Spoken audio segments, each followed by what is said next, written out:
Brewery അഴിമതിയുമായി ബന്ധപ്പെട്ട് കോൺഗ്രസ് ഉണ്ടാക്കിയെടുത്ത പുതിയ സ്ക്രിപ്റ്റ് ചാനലുകളിലെ അവരുടെ മൗത്ത് പീസുകളിലൂടെ തന്നെ പൊളിയുന്ന കാഴ്ച കാണാനിടയായി. റിപ്പോർട്ടർ ചാനലിലെ മീറ്റ് ദ എഡിറ്റേഴ്സ് പരിപാടിയിലാണ് ആധികാരികമായി സ്വന്തം അഭിപ്രായം പറയേണ്ട സമയത്ത് ഉണ്ണി ബാലകൃഷ്ണൻ കോൺഗ്രസിന് ആവശ്യമുള്ള കാര്യങ്ങളും അവർ ഉയർത്തിക്കൊണ്ടുവരുന്ന സംശയങ്ങൾക്ക് കൂടുതൽ ബലം നൽകുന്ന രീതിയിൽ ചില കാര്യങ്ങൾ അങ്ങ് പറഞ്ഞു വെച്ചു.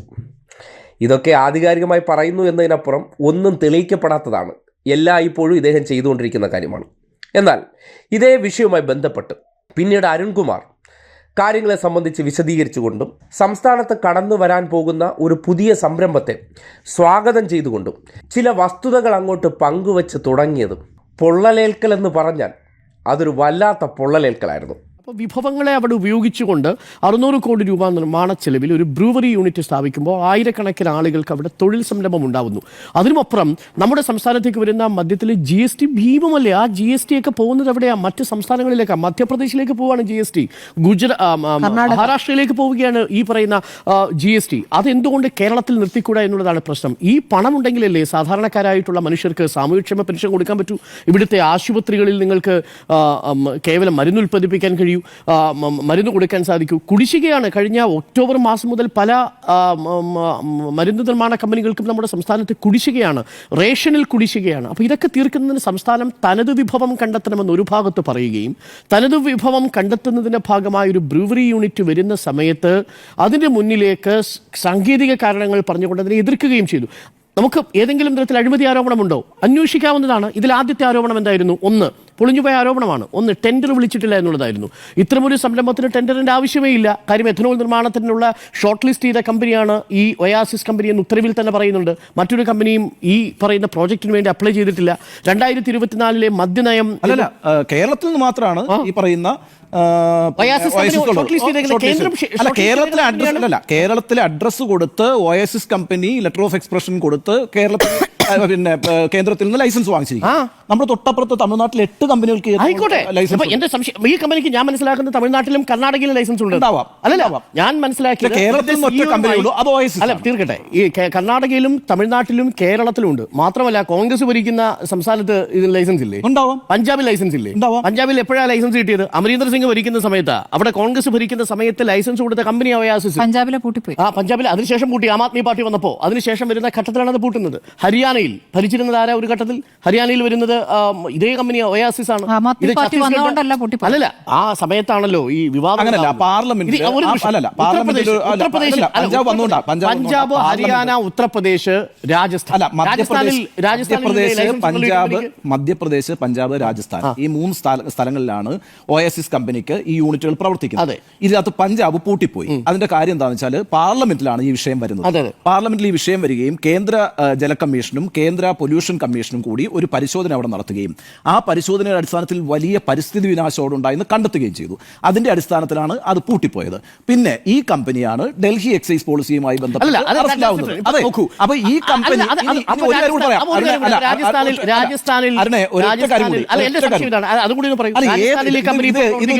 പ്രശ്നം എന്താ അറിയാമോ? ഇത് നമ്മുടെ ഒരു കോൺഗ്രസ് വേഴ്സസ് CPM ഇഷ്യൂ ആയിട്ട് അതല്ല, അങ്ങനല്ലത്. ഈ കമ്പനി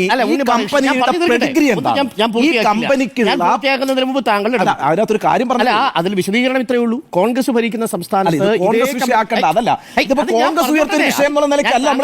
മറുപടിയായിട്ടല്ല പറയുന്നത്. ഞാൻ കേരളത്തിലെ പ്രതിപക്ഷം പറഞ്ഞതിനുള്ള മറുപടിയായിട്ടാണ് പറയുന്നത്. ഉണ്ണി ബാലകൃഷ്ണൻ, കോൺഗ്രസ് ഭരിക്കുന്ന രാജസ്ഥാൻ എന്ന് പറയുന്ന സംസ്ഥാനത്തും അമരീന്ദർ സിംഗ് ഭരിച്ച പഞ്ചാബ് എന്ന് പറയുന്ന സംസ്ഥാനത്തും ഇതേ ഒയാസിസ് കമ്പനിക്ക് പ്ലാന്റ് ഉണ്ടാവുകയും ബ്രൂവറി അവിടെ പ്രവർത്തിച്ചിരിക്കുകയും ചെയ്തിരുന്നു. പഞ്ചാബിൽ അത് പൂട്ടിപ്പോയി, എന്നാൽ അത് രാജസ്ഥാനിൽ അത് ഇപ്പോഴും പ്രവർത്തനക്ഷമമാണെന്നാണ് എന്റെ വിശ്വാസം. തെറ്റുണ്ടെങ്കിൽ തിരുത്താം. ഛത്തീസ്ഗഡിലുമുണ്ട്, മധ്യപ്രദേശിലുമുണ്ട് എന്നാണ് ഞാൻ വിശ്വസിക്കുന്നത്. അപ്പോൾ ഇത്രയും സംസ്ഥാനങ്ങളിൽ പ്രവർത്തിക്കുന്ന ഒരു യൂണിറ്റാണ്. അവർക്ക് എഥനോൾ ഉൽപ്പാദിപ്പിക്കുന്നതിനുള്ള സാങ്കേതിക ശേഷിയുണ്ടെന്ന് അവർ അവകാശപ്പെടുന്നു. അവർ ചട്ടപ്രകാരം കേന്ദ്ര സർക്കാരിൽ നിന്ന് ലൈസൻസ് നേടിയിരിക്കുന്നു. ആ കമ്പനിക്ക് കേരളത്തിൽ വന്ന് ടെൻഡർ വിളിക്കാതെ ഈ നടപടിക്രമങ്ങളിലേക്ക് പോകാൻ പൊളിഞ്ഞു തുടങ്ങുമ്പോൾ സ്വാഭാവികമായിട്ടൊരു വ്യക്തി എന്തായിരിക്കും ചെയ്യുന്നത്? പിന്നീട് പിടിവിട്ടു പോകും. ആ ചർച്ചയിലുടനീളം അരുൺകുമാർ സംസാരിക്കേണ്ട സമയത്ത് അനാവശ്യ ഇടപെടലിലൂടെ പിടിവിട്ട് ഉണ്ണി ബാലകൃഷ്ണൻ അങ്ങ് മെഴുകുന്ന കാഴ്ച. നിങ്ങളൊരു ചോദ്യം ചോദിച്ചാൽ എവിടെ എഥനോൾ ഉൽപ്പാദിപ്പിക്കാനാണ് അനുമതി? എവിടെ എഥനോൾ ഉൽപ്പാദിപ്പിക്കാനാണ് അനുമതി? പരിചയസമ്പന്നത. പെട്രോളിയം കമ്പനി എഥനോൾ നിർമ്മിക്കാനാണ് അനുമതി. എഥനോൾ യൂണിറ്റ് നിർമ്മിക്കുന്നത് അതിന്റെ ഭാഗമായിട്ടാണ് ബാക്കിയുള്ള പ്രോജക്റ്റുകൾ അത് നിർമ്മിക്കുന്നത്. എഥനോളിനാണ് പെർമിഷൻ വേണ്ടത്. എഥനോളിന്റെ പെർമിഷനുള്ള കേന്ദ്ര സർക്കാരിന്റെ പെർമിഷൻ ആദ്യം നേടണം. അതിനുശേഷം മാത്രമേ ഒരു സംസ്ഥാനത്ത് നിങ്ങൾക്ക് റിക്വസ്റ്റ് കൊടുക്കാൻ കഴിയൂ. ആ പെർമിഷൻ കേന്ദ്ര സർക്കാരിന്റെ ഇല്ലെങ്കിൽ ആ ഒറ്റ കാരണം പറഞ്ഞാൽ കമ്പനിക്ക് അനുമതി നിഷേധിക്കാം. ഇവിടെ ഈ ഉത്തരവ് വളരെ വ്യക്തമായി നോക്കൂ. രണ്ടാമത്തെ പാരഗ്രാഫിൽ എന്താ പറഞ്ഞിരിക്കുന്നത്? മറുപടി പറഞ്ഞിട്ട് മറുപടി പറയട്ടെ എനിക്ക് കേൾക്കൂ. ആ മറുപടി ഇതും കൂടി ഞാൻ വായിച്ചിട്ട് ഞാൻ പറയാം. നോക്കൂ, നമുക്ക് ക്ലാരിറ്റി ആണല്ലോ വേണ്ടത്. ആ ക്ലാരിറ്റി ഇതാണ്. ആ ഓർഡറിൽ പറയുന്ന ഭാഗം ഇങ്ങനെയാണ്.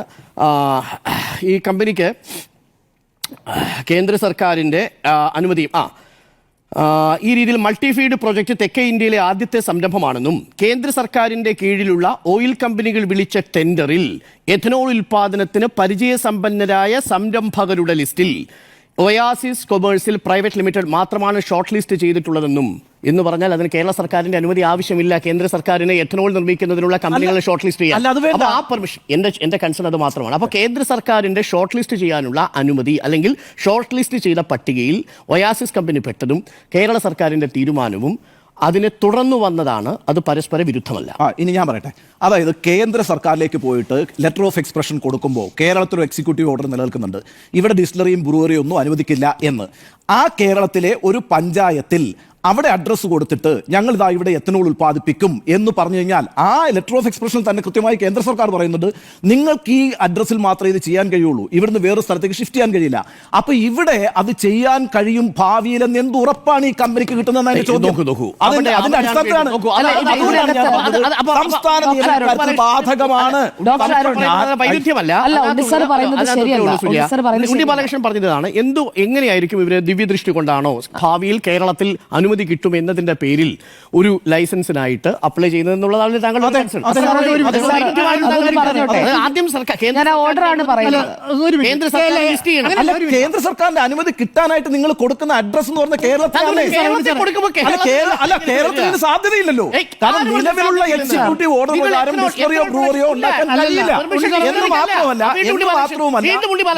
നിങ്ങൾ ആദ്യം കൊടുത്തിരിക്കുന്നത് എന്തിനാണ്? എത്തനോളും അല്ല. ഒന്നാം ഘട്ടത്തിൽ എന്താണുള്ളത്?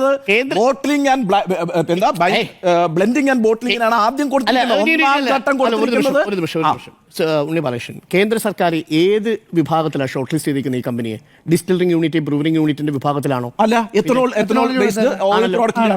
കേരളത്തിൽ തടസ്സമാണോ? അല്ല, അങ്ങനെയാണ് തടസ്സമാണെന്നാണ് പറഞ്ഞിരിക്കുന്നത്. കാരണം ഒരു സാധനങ്ങളിനകത്തും ഇത് എത്തനോൾ ബ്രാൻഡോ ബ്രൂവറിയോ പിന്നെ വൈൻ ബ്രൂവറിയോ അങ്ങനെ അത്തരത്തിലുള്ള ഡിസ്റ്റിലറിയോ ഒരു കാര്യവും അനുവദിക്കത്തില്ല. എക്സിക്യൂട്ടീവ് ഓർഡർ 1999 ഓർഡിനകത്ത് എഥനോളുമായി ബന്ധപ്പെട്ട് എന്താ ഉള്ളത്? ഒന്നുമില്ല.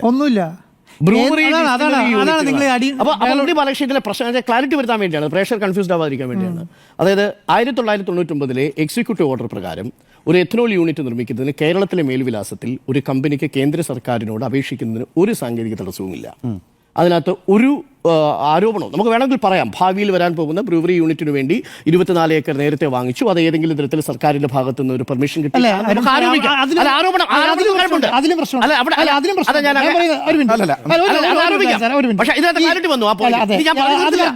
വാദം തീർന്നില്ല. എന്റെ വാദത്തിനിടയ്ക്ക് ഉണ്ണിബാലകൃഷ്ണൻ പറഞ്ഞത്ര ക്ലാരിറ്റി വന്നതേ ഉള്ളൂ. തീർന്നില്ല. ഒരു വസ്തുതയെക്കുറിച്ച് ചോദിച്ചപ്പോൾ മിണ്ടാട്ടം മുട്ടി. ഇനി മൂന്നാമത്തെ, അപ്പോൾ ആദ്യത്തെ ചോദ്യം അഴിമതി, അത് നിലനിൽക്കില്ല. രണ്ടാമത്തത് ഈ പറയുന്ന 2003 AK ആന്റണിയുടെ കാലത്ത് 1998 ശിവദാസ മേനോൻ ഉത്തരവ് കൊടുത്ത ഒരു കമ്പനി ഇവിടെ പ്രവർത്തിച്ചു തുടങ്ങിയിട്ടുണ്ട്, കമ്മീഷണറുടെ എക്സൈസ് കമ്മീഷൻ അനുമതിയോടുകൂടി. അന്ന് AK ആന്റണിയാണ്. അതാണ് തുടങ്ങിയപ്പോഴേ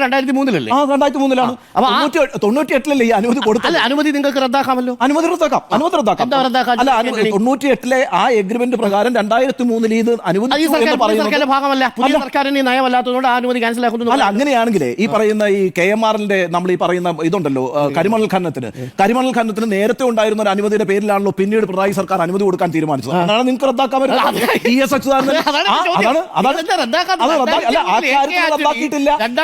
നിയമത്തിൽ റദ്ദാക്കിയിട്ടില്ല. 1998 EK നായരുടെ മന്ത്രിസഭാ കാലത്ത് ശിവദാസ മേനോൻ കൊടുത്ത ഒരു ഉത്തരവിന്റെ അടിസ്ഥാനത്തിൽ AK ആന്റണിയുടെ കാലത്ത് ഒരു ബ്രൂവറി കമ്പനി വരുന്നു. സർക്കാരിന്റെ പുതിയ AK ആന്റണി സർക്കാരിന്റെ പുതിയ മദ്യനയം അനുസരിച്ച് ബ്രൂവറി ഞാൻ ചോദിക്കുന്നത് അതെങ്ങനെയാണ്? അതൊരു നിയമപ്രശ്നമല്ലേ? നിങ്ങൾക്ക് 1999 മുമ്പ് നിലവിൽ എങ്ങനെ മദ്യനയമാകും? 1998 നിങ്ങൾ ഒരു കമ്പനിയുമായിട്ട് എഗ്രിമെന്റ് നടത്തി. ആ എഗ്രിമെന്റിന്റെ പ്രകാരം അവർ തുടങ്ങുന്നത് 2003-ലാണ്. അടിസ്ഥാനത്തിൽ ഞങ്ങൾക്ക് മദ്യനയത്തിന്റെ അടിസ്ഥാനത്തിൽ പുതിയ ബ്രൂവറികൾ തുടങ്ങണം. എല്ലാം റിട്രോസ്പെക്റ്റീവ് എഫക്റ്റിൽ ക്യാൻസൽ ചെയ്തിരിക്കുന്നു. സർക്കാർ തീരുമാനിക്കാമല്ലോ. അല്ല, അങ്ങനെയൊക്കെ തീരുമാനിക്കാം. പക്ഷേ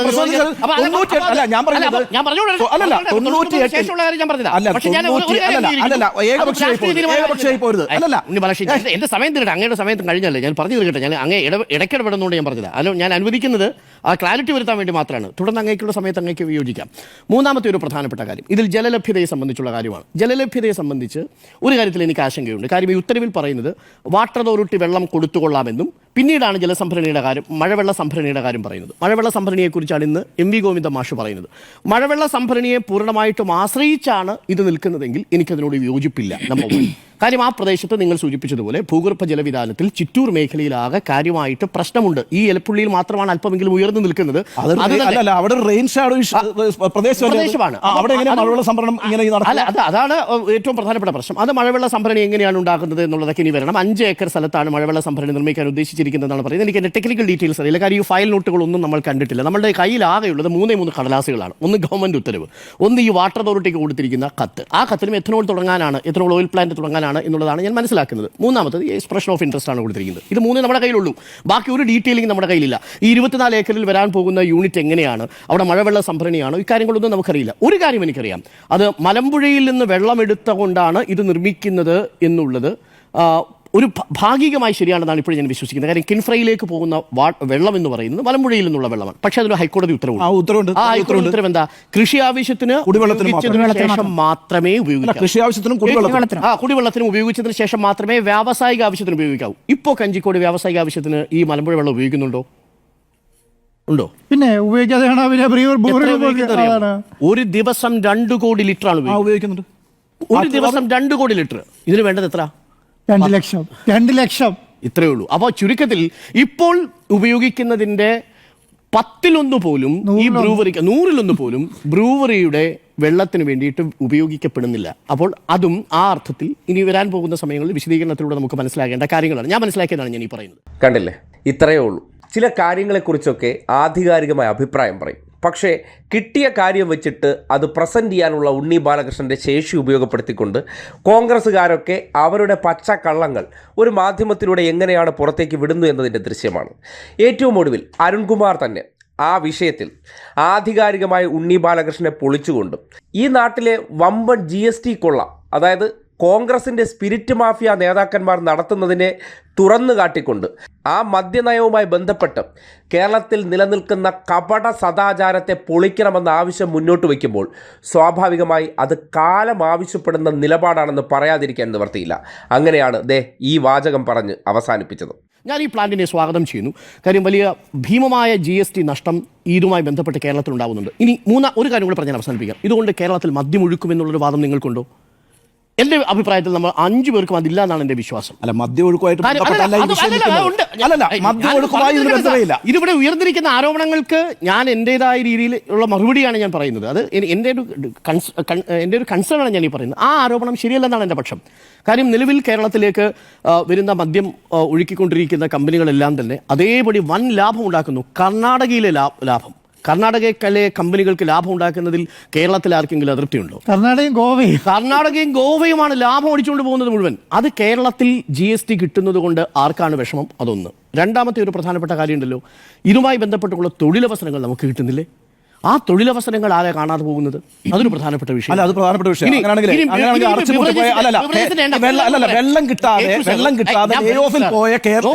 നിങ്ങളൊരു കാര്യം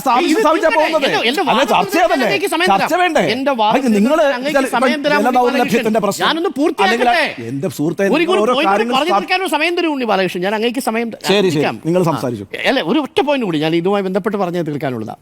അതിൽ മദ്യം ഒഴുക്കുന്നതിന്റെ ഭാഗമായി കേരളത്തിൽ 390 മറ്റോ ബിവറേജസുകളാണുള്ളത് അല്ലേ? 3890 ഉണ്ട്. എവിടെയാ? കർണാടകയിൽ. അവിടെ മദ്യം ഒഴുക്കുന്നതും ഈ പ്രശ്നങ്ങളും ഒന്നും ആ അർത്ഥത്തിൽ നമ്മൾ ചർച്ച ചെയ്യപ്പെടുന്നത്. ഇതുകൊണ്ടല്ല, ഇതിവിടെ എന്താ പ്രശ്നം? അടിസ്ഥാനമായി ഞാൻ മനസ്സിലാക്കുന്നത് കേരളത്തിൽ മദ്യനയം മാറിയേ മതിയാകൂ എന്ന് നമ്മളടക്കം ചർച്ച ചെയ്തതാണ്.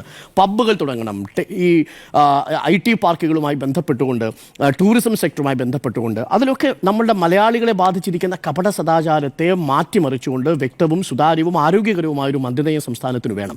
ആ മദ്യനയത്തിൻ്റെ ഭാഗമായി പബ്ബുകൾ തുടങ്ങുമ്പോൾ സാങ്കേതികമായി നമുക്ക് ഇവിടെ ബ്രിവറി ഇല്ലെങ്കിൽ അത് പ്രവർത്തിക്കാൻ കഴിയില്ല. 2 ദിവസത്തിൽ കൂടുതലൊന്നും ഈ പിക്ചറുകളിൽ സൂക്ഷിക്കുന്ന വലിയ ക്യാനുകളിൽ കൊണ്ടുവരുന്ന ബീറുകളൊന്നും ഒരു പബ്ബിലും സൂക്ഷിക്കാൻ കഴിയാത്ത സാങ്കേതിക പ്രശ്നമുണ്ട്. കർണാടകയിലും ഗോവയിലും ഡൽഹിയിലും ഒക്കെ അങ്ങനെ അത് പ്രവർത്തിക്കുന്നത്. അത് മനസ്സിലാക്കാതെ നമ്മൾ അതിനെ എതിർത്തതുകൊണ്ട് കാര്യമില്ല. എന്നാൽ അതേസമയം ഇതുമായി ബന്ധപ്പെട്ട ദുരൂഹതകൾ മാറേണ്ടതുണ്ട്. അത് സർക്കാരിൻ്റെ ഉത്തരവാദിത്വമാണ്. അത് നിയമസഭയിൽ കൃത്യമായും വ്യക്തമായും തന്നെ എക്സൈസ് വകുപ്പ് മന്ത്രി പറയണം എന്നുള്ളതാണ് എൻ്റെ ഒരു ടേക്ക്. ഇതൊക്കെയാണ് നമ്മുടെ നാട്ടിലെ ചില വിദഗ്ധ നിലപാടുകാർ എന്ന് തുറന്നു കാട്ടിത്തരാനാണ്.